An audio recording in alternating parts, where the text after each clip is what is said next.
இந்த நிகழ்ச்சி amazing facts ஊழியத்தின் நண்பர்களால் உங்களிடம் கொண்டு வரப்பட்டிருக்கிறது.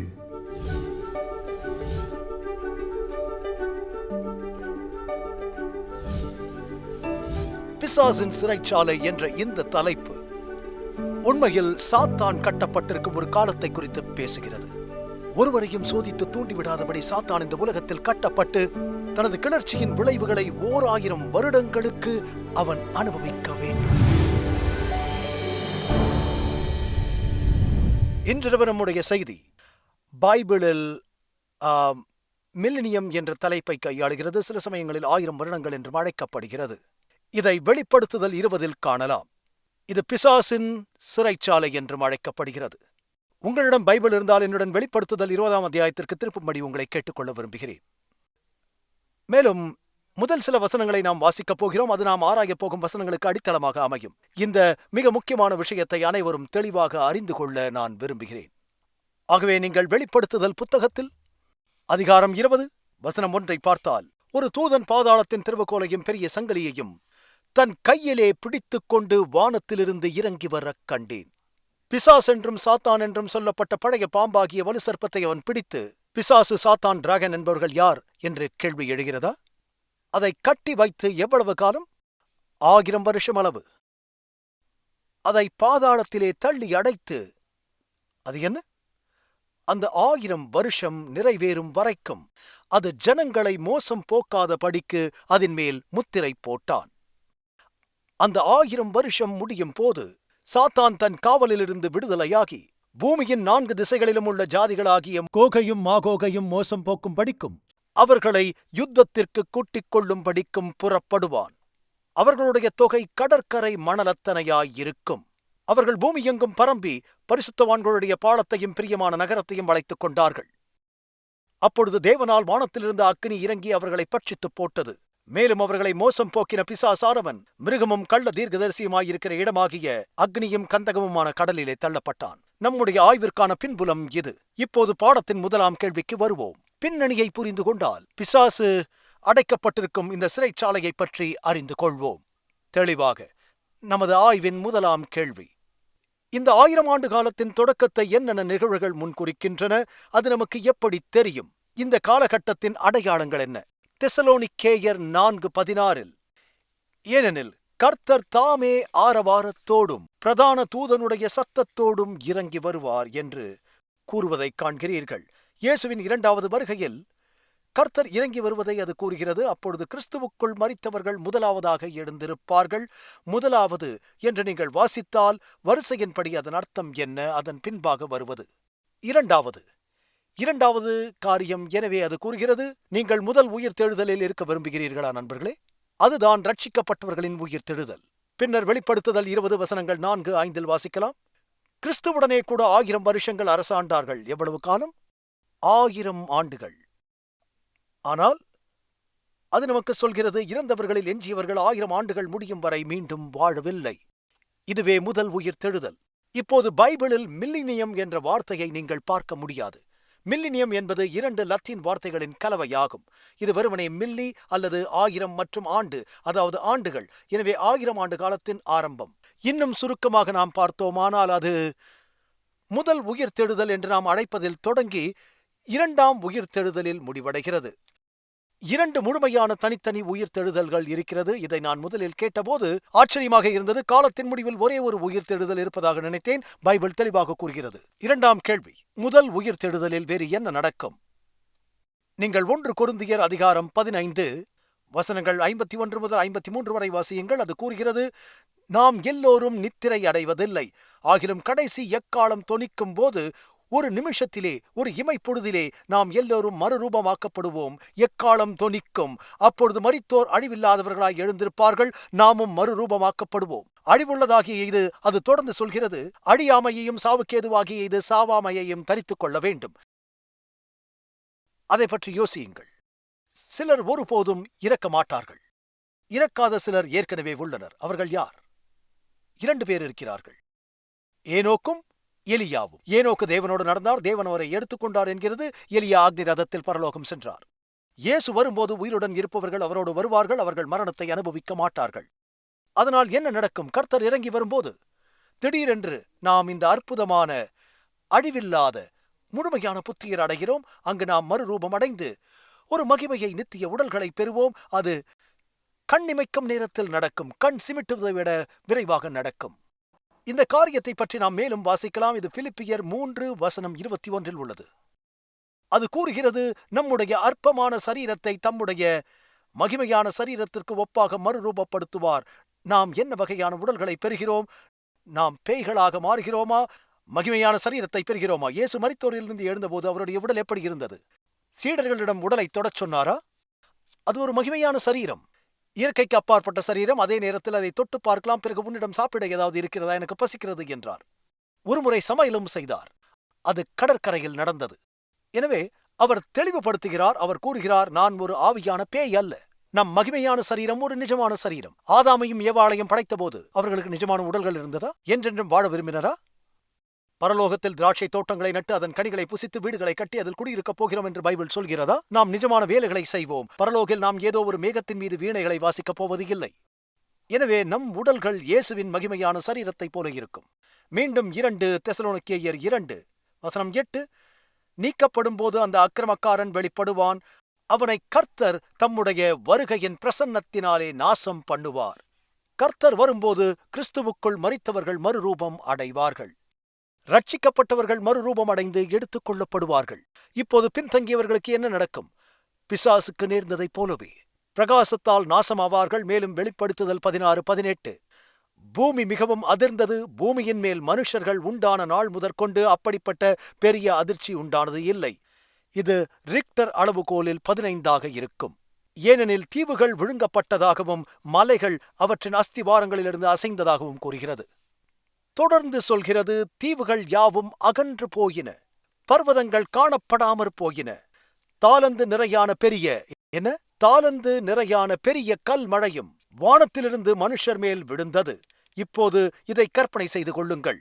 ஒருவர் ஒரு வால்நட் அளவு ஆலங்கட்டியை கையில் வைத்திருக்கிறார். இதுவரை பதிவு செய்யப்பட்ட மிகப்பெரிய ஆலங்கட்டி மழை எது என்பதை கண்டுபிடிக்க நான் ஒருமுறை ஆய்வு செய்தேன். வங்க தேசத்தில் கிரிக்கெட் பந்து அளவு ஆலங்கட்டி மழை பெய்தது. அது உங்களை கொல்லக்கூடும். ஆனாலும் அது சொல்லப்பட்டபடி 75 பவுண்ட் எடை கொண்டது அல்ல. அந்த மாதிரி ஆலங்கட்டி மழையால் உலகமே ஸ்தம்பித்திருப்பதை கற்பனை செய்ய முடிகிறதா? இப்போது இவை அனைத்தும் நடக்கும்போது இயேசுவின் வருகையையொட்டி இது சாத்தான் கட்டப்படும் ஒரு காலகட்டத்தின் தொடக்கத்தையும் குறிக்கிறது. வெளிப்படுத்துதல் 20:1-2. ஒரு தூதன் பிசாசென்றும் சாத்தான் என்றும் சொல்லப்பட்ட பழைய பாம்பாகிய வலு சர்ப்பத்தை அவன் பிடித்து அதை 1000 வருஷமளவும் கட்டி வைத்தான். இப்போது எப்படி பிசாசை கட்டுவது? சிம்சோனை எல்லா வகையான கயிர்களாலும் கட்டி வைத்தார்கள். அவனோ கயிர்களை உடைத்தான். நீங்கள் நினைக்கலாம், சாத்தான் சிம்சோனை விட வலிமையானவனா? பிசாசை எப்படி கட்டுவது எப்படி என்பதை நாம் அறிந்திருந்தால் நாம் அனைவரும் அதை செய்திருப்போம். சாத்தான் கயிறுகளால் கட்டப்படவில்லை, அது சங்கிலி என்று கூறுகிறது. தூதனுடைய கையில் ஒரு பெரிய சங்கிலி இருந்தது. இது சூழ்நிலைகளின் சங்கிலியை பற்றி பேசுகிறது. இப்போது அந்த பாதாள குழி என்பது மிகவும் சுவாரஸ்யமான வார்த்தையாகும். இதுதான் மக்களை உலுக்குகிறது. பைபிளில் மற்ற இடங்களை நீங்கள் காணப்படும் ஒரு கிரேக்க வார்த்தையிலிருந்து இது வருகிறது. அபிஸ் என்ற வார்த்தையை கேள்விப்பட்டிருக்கிறீர்களா? அது அபுசோஸ் என்ற வார்த்தையிலிருந்து வந்தது. அது இதற்கு ஒத்ததாக இருக்கிறது இல்லையா? அபுசோஸ் என்ற வார்த்தையின் அர்த்தம் பிசாசு கூட எதுவும் செய்ய முடியாத இடத்தில் அவன் சங்கிலியால் கட்டப்பட்டு இருக்கிறான் என்பதாகும். அவன் தனிமைப்படுத்தப்பட்டான். லூக்கா அத்தியாயம் 8:31 இதே வார்த்தை பயன்படுத்தப்பட்டுள்ளது. லேகியோன் பிசாசால் பீடிக்கப்பட்டிருந்த மனிதனிலிருந்த பிசாசுகள் இயேசுவிடம் எங்களை எதற்குள் தள்ளாதே என்றார்கள். அங்கும் அதே வார்த்தை பாதாளம் என்று கூறினார்கள். பேய்களும் பிசாசும் ஒன்றுமில்லாத நிலைக்கு தள்ளப்படுவதை விரும்புவதில்லை. பிசாசு யாரையாவது ஆட்கொள்ள விரும்புகிறான். ஒரு பாம்பிலும் குடிகொள்வான். கதையில் வரும் பிசாசுகள் பன்றிகளுக்குள் நுழைந்தன, மனிதர்களுக்குள்ளும் நுழைகிறார்கள். வஞ்சிக்க விரும்புகிறார்கள். பிசாசு அயராது உழைப்பவன். எதுவும் செய்யாமல் இருப்பது அவனுக்கு சித்திரவதை. அப்படிப்பட்ட இடம்தான் பாதாள குழி. 1000 ஆண்டுகளாக சாத்தான் மனிதர்கள் இல்லாத இடத்தில் தன்னுடைய பிசாசுகளுடன் இருளில் இங்கே கட்டப்பட்டு இருக்கப் போகின்றான். ஏன் என்றால் இயேசு திரும்பி வரும்போது கிறிஸ்துவில் இறந்தவர்கள் எந்த திசையில் செல்கிறார்கள்?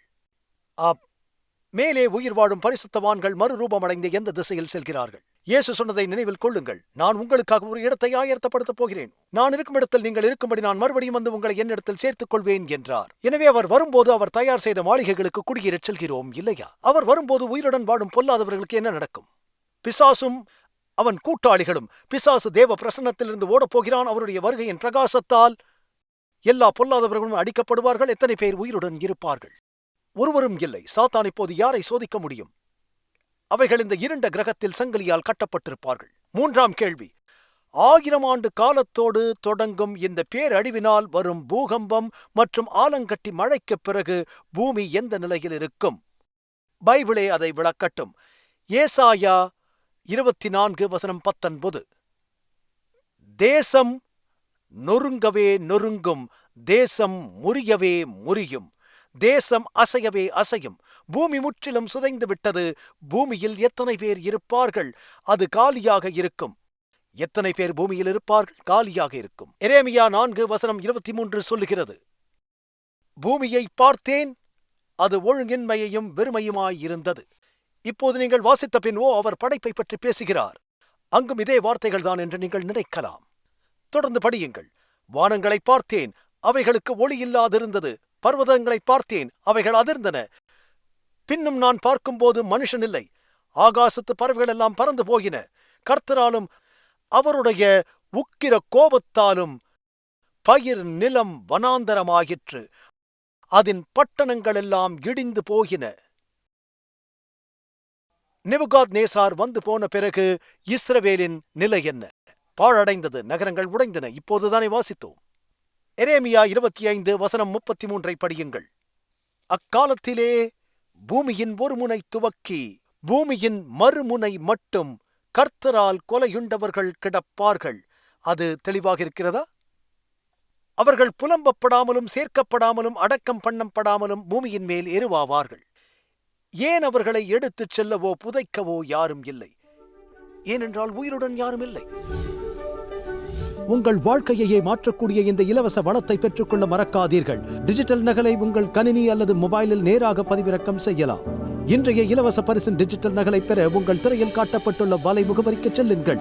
நீங்கள் எங்கு வேண்டுமானாலும் எப்போது வேண்டுமானாலும் அமேசிங் ஃபேக்ட் செய்திகளோடு தேவனுடைய வார்த்தையை தியானிப்பது முன்பை விட இப்போது மிகவும் எளிதாகிவிட்டது. இதை மற்றவர்களுடன் பகிர்ந்து கொள்ளுங்கள். பல அன்பான கிறிஸ்தவர்கள் இயேசு உண்மையில் பூமியை தொடுவதற்கு 7 ஆண்டுகளுக்கு முன்பு இரகசிய வருகை நடைபெறுகிறது என்று நம்புகிறார்கள். மீண்டும் பரலோகத்திற்கு செல்கிறார்கள். பெரும் உபத்திரவ காலம். உபத்திரவத்தின் போது மக்கள் இன்னும் பூமியில் வாழ்கிறார்கள். அந்த காலத்தின் முடிவில் இயேசு இறங்கி வருகிறார். 1000 வருட ஆட்சி இங்கே பூமியில் நடக்கிறது. அந்த 1000 வருட ஆட்சியின் முடிவில் பொல்லாதவர்கள் கொல்லப்பட்டு பூமியை சுதந்திரிக்கிறோம் என்கிறார்கள். அதன்படி பார்த்தால் உயிரினங்களே வாழாத ஒரு பூமி என்பதே இல்லை என்றுதானே அர்த்தம். ஆகவே அது பொருந்தாது. ஒருபோதும் நடக்காது. வேதாகமம் விவரிக்கும் காரியங்களின்படி அது பொருந்தாது. சுமார் 1500 ஆண்டுகளாக புராட்டஸ்டன்ட்கள் இதைத்தான் நம்புகிறார்கள். இப்போது ஹாலிவுட் தயாரிப்புகளால் இது மறைந்து விடுகிறது. மறைந்தும் வருகிறது. கர்த்தரால் கொல்லப்பட்டவர்கள் பூமியை மூடுகிறார்கள் என்றது நமக்கு சொல்கிறது. மனிதர்கள் யாருமில்லை, நான் பூமியை தலைகளாக மாற்றுவேன் என்கிறார். அது முற்றிலும் காலியாக இருக்கும். கர்த்தருடைய கடுமையான கோபத்தினால் அவருடைய சந்ததியை விட்டு ஓடிப்போவார்கள். புலம்பவோ புதைக்கவோ துக்கப்படவோ யாருமில்லை. நாம் கிறிஸ்துவுடன் வாழ்ந்து ஆட்சி செய்கிறோம். சாத்தான் இந்த கிரகத்தில் பிணை கைதியாக இருக்கிறான். உங்களுக்கு தெரியும், கிரேக்க பழைய ஏற்பாட்டில் மொழிபெயர்க்கப்பட்ட அதே எபிரேய பழைய ஏற்பாடு செப்டுவஜென்ட் பூமி வெற்றிடமாக உள்ளது என்று கூறும்போது அபுசோஸ் என்ற வார்த்தையை சொல்கிறது. அதே வார்த்தையை வைத்துத்தான் பூமியை விவரிக்கிறது. எரேமியா புத்தகத்திலும் அந்த வார்த்தை பயன்படுத்தப்படுகிறது. பூமி ஒரு படுகுழியாக இருக்கிறது. ஒருவரையும் சோதித்து தூண்டிவிடாதபடி சாத்தான் இந்த உலகத்தில் கட்டப்பட்டு தனது கிளர்ச்சியின் விளைவுகளை 1000 வருடங்களுக்கு அவன் அனுபவிக்க வேண்டும். அது ஒரு நீண்ட சிறை தண்டனை. மிக நீண்ட சிறை தண்டனை. நல்லது. 4ஆம் கேள்வி, பரிசுத்தவான்கள் 1000 ஆண்டுகளில் எங்கே இருப்பார்கள்? என்ன செய்வார்கள்? சரி, இப்போது நாம் பரலோகத்திற்கு செல்ல போகிறோம். யோவான் 14:3 இயேசு சொன்னார், நான் இருக்கிற இடத்திலே நீங்களும் இருக்கும்படி நான் மறுபடியும் வந்து உங்களை என்னிடத்தில் சேர்த்துக் கொள்வேன். வெளிப்படுத்துதல் 20:4 நாம் கிறிஸ்துவுடன் வாழ்கிறோம் என்று கூறும்போது பரலோகத்தில் என்ன செய்கிறோம்? இதை பைபிள் நமக்கு விவரிக்கிறது. அன்றியும் நான் சிங்காசனங்களைக் கண்டேன், அவைகளின் மேல் உட்கார்ந்தார்கள், நியாய தீர்ப்பு கொடுக்கும்படி அவர்களுக்கு அதிகாரம் அளிக்கப்பட்டது. அவர்கள் உயிர்த்து கிறிஸ்துவுடனே கூட 1000 வருஷங்கள் அரசாண்டார்கள். நிரபராதி, குற்றவாளி, நிரபராதி, குற்றவாளி. நாம் யாரை நியாயம் தீர்க்கிறோம்? தொடர்ந்து படியுங்கள், அது நமக்கு சொல்கிறது. 1 கொரிந்தியர் இதை பவுல் எழுதுகிறார். அத்தியாயம் 6 வசனம் 2. நீங்கள் அறியீர்களா? மற்றும் வசனம் 3. பரிசுத்தவான்கள் உலகத்தை நியாயம் தீர்ப்பார்கள் என்று அறியீர்களா? கிறிஸ்தவர்களாகிய நாம் உலகத்தால் துன்புறுத்தப்படப் போகிறோம் என்பது உங்களுக்கு தெரியும். நாம் நியாயம் தீர்க்கப்படப் போகிறோம். நம் மீது ஒரு மரண ஆணை வரும். அது நடக்கும் முன் இயேசு வந்து நம்மை காப்பாற்றப் போகிறார். எல்லாம் தலைகீழாக மாறும். அதாவது பவுலின் தலை துண்டிக்கப்பட வேண்டும் என்று அறிவித்த நீரோவை பவுல் ஒரு நாள் நியாயம் தீர்ப்பார். சுவாரஸ்யமாக இருக்கும் இல்லையா? தேவன் நீதியுள்ளவர். சரி, 5வது கேள்வி. 1000 வருடங்களின் முடிவில் என்ன நடக்கும்? பல விஷயங்கள் நடக்கும். இதோ அது சொல்கிறது.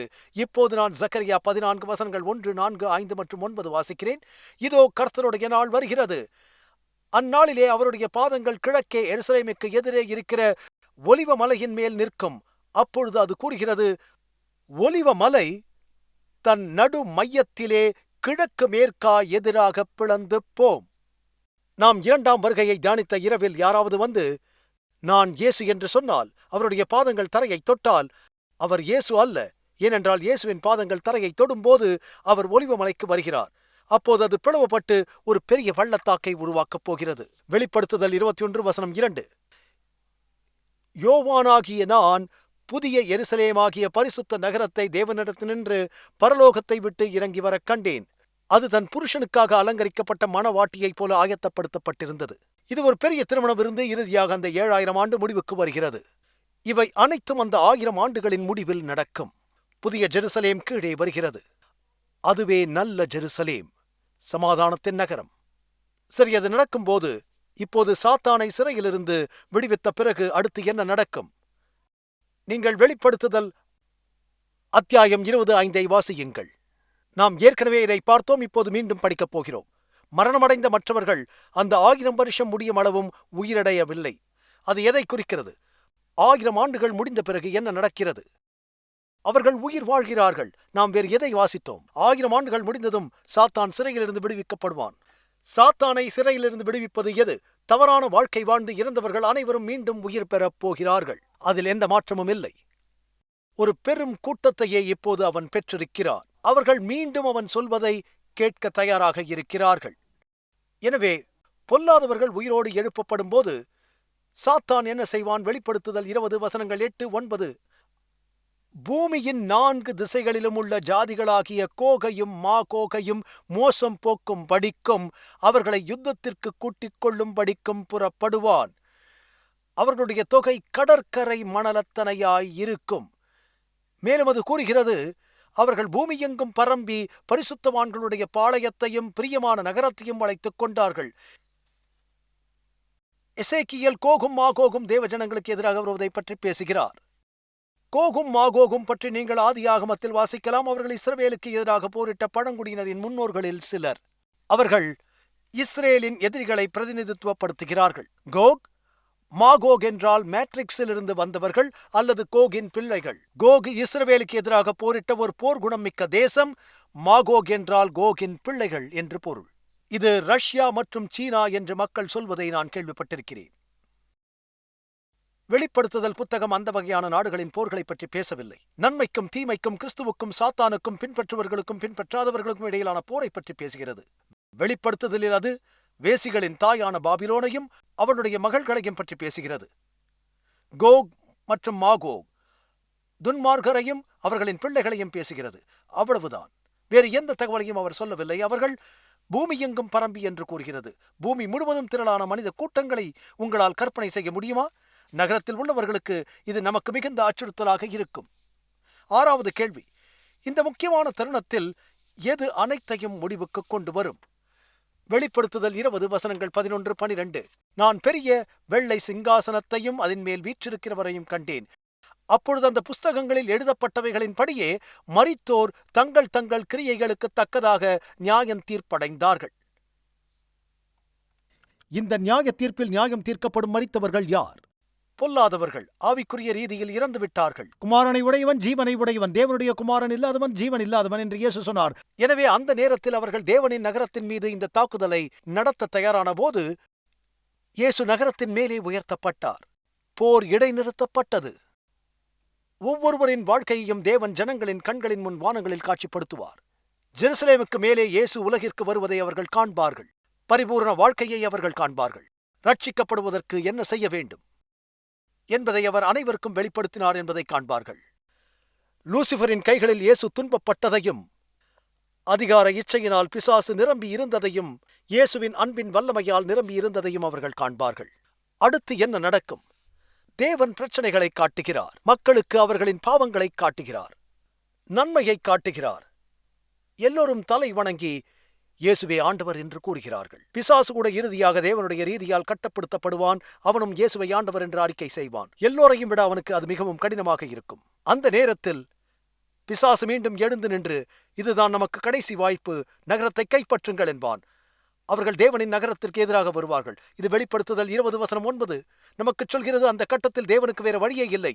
பரலோகத்திலிருந்து தேவனிடமிருந்து அக்னி இறங்கி அவர்களை பட்சித்து போட்டது. மீண்டும் வெளிப்படுத்துதல் 20:15 நமக்கு சொல்கிறது.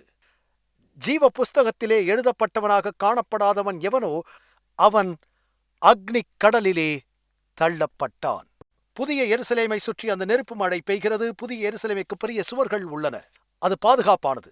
அந்த மழை நகரத்திற்கு வெளிப்புறத்தை உருகி இருந்தாலும் உள்ளே பாதுகாப்பாக இருப்பார்கள். துன்மார்க்கர் அவரவருடைய கிரியையின்படி தண்டிக்கப்படுவார்கள். ஜீவ புத்தகத்தில் காணப்படாத எவரும் அக்னி கடலிலே தள்ளப்படுவார்கள். இது 2வது மரணம் என்று பைபிள் சொல்கிறது. எனவே விரைவாக பார்ப்போம். அது வெளிப்படுத்துதல் 20:15.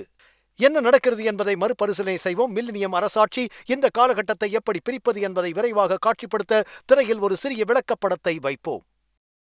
1000 ஆண்டுகளின் தொடக்கத்தில் உங்களுக்கு முதல் உயிர் தெழுதலும் 2வது வருகையும் இருக்கிறது இல்லையா?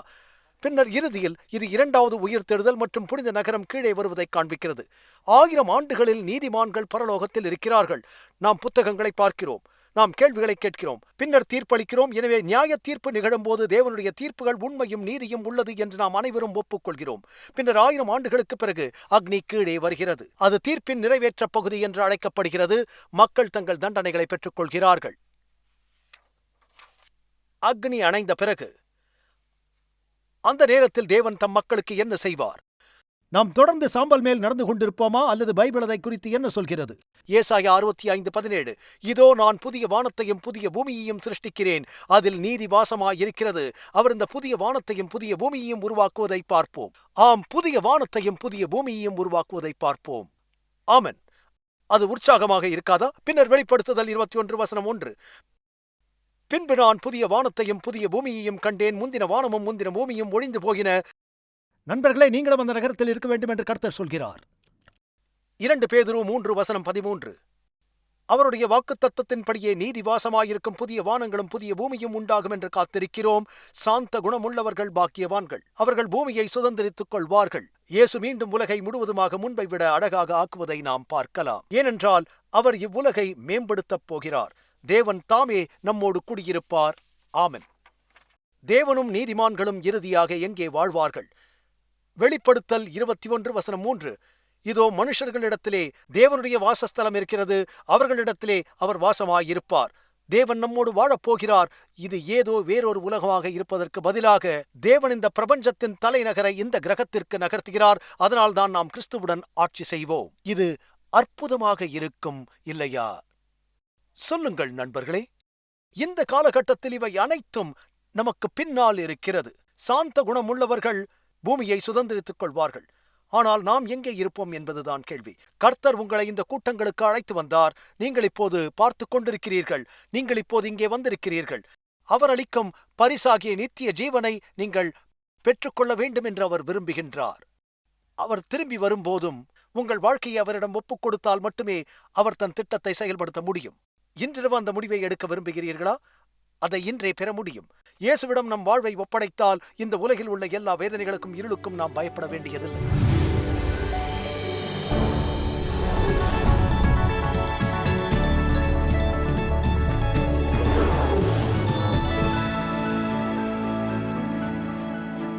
ஜமைக்காவில் உள்ள போர்ட் ராயல் நகரம் ஒரு காலத்தில் உலகின் மிக மோசமான நகரமாக கருதப்பட்டது. இவ்வுலகில் வேறு எந்த இடத்தையும் விட சதுர அடிக்கு அதிகமான மதுக்கடைகள், விபச்சார விடுதிகள் இருந்தன. திருடர்கள், கடற்கொள்ளையர்களால் நிரம்பியதாக இருந்தது. அந்த நேரத்தில் பிரான்சின் 14ஆம் லூயிஸ் அவர் ராஜ்யத்தில் உள்ள புராட்டஸ்டன்ட்டுகள், ஹூஜினோட்டுகளை துன்புறுத்தத் தொடங்கினார். பலர் தப்பினர். அப்போது லூயிஸ் கால்டி, அவர் சகோதரர் லாரண்ட் போர்ட் ராயலுக்கு வந்தனர்.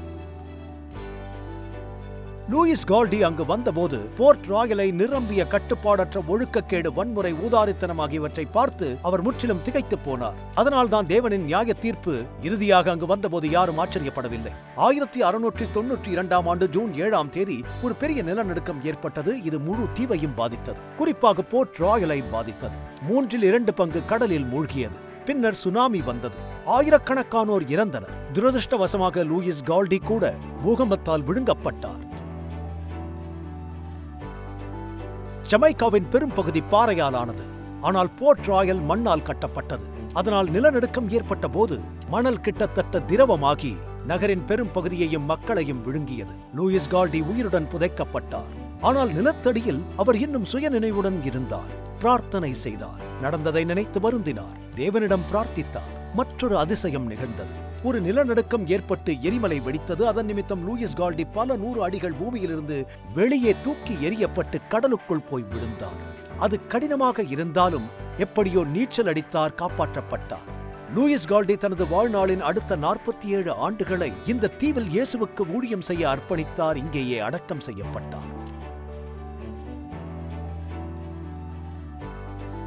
இயேசு திரும்பி வருவதற்கு சற்று முன்பு உலகில் நிலைமைகள் சோதோம், போர்ட் ராயலில் இருப்பதைப் போலவே இருக்கும் என்று பைபிள் கூறுகிறது. மிகப்பெரிய நிலநடுக்கம் ஏற்படும், தீவுகள் மூழ்கிப் போகும். ஆனால் தேவனின் ஜனங்கள் பயப்பட தேவையில்லை. லூயிஸ் கால்டியை ஆண்டவர் எப்படி கவனித்தாரோ உங்களையும் கவனிப்பார். சங்கீதம் 91 உன் பக்கத்தில் 1000 பேரும் உன் வலதுபுறத்தில் 10,000 பேரும் விழுந்தாலும் அது உன்னை அணுகாது, நீ அதை பார்த்து துன்மார்க்கருக்கு வரும் பலனை காண்பாய் என்கிறது. அவர் உங்களை பாதுகாத்து உயிர் தேடச் செய்ய முடியும்.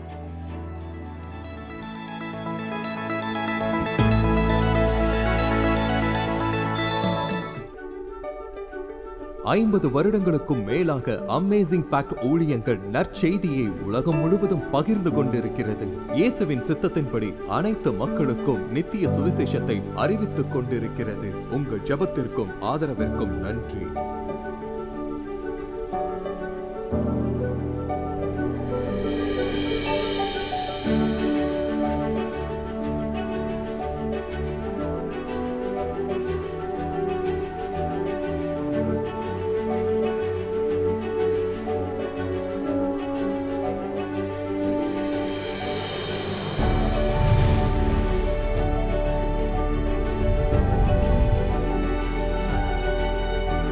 இன்றைய இலவச சலுகையை விண்ணப்பிக்க மறந்து விடாதீர்கள். அது நிச்சயம் ஆசீர்வாதமாக இருக்கும். உங்களது தொடர்ச்சியான ஆதரவுக்கு நன்றி. நாங்கள் இயேசு கிறிஸ்துவின் சுவிசேஷத்தை உலகெங்கிலும் கொண்டு செல்கிறதினால் நீங்கள் அடுத்த வாரம் இணைந்திருக்க உதவி செய்து கர்த்தருடைய வேத வார்த்தையில் மூழ்கி அற்புத உண்மைகளை ஆராயச் செய்வோம்.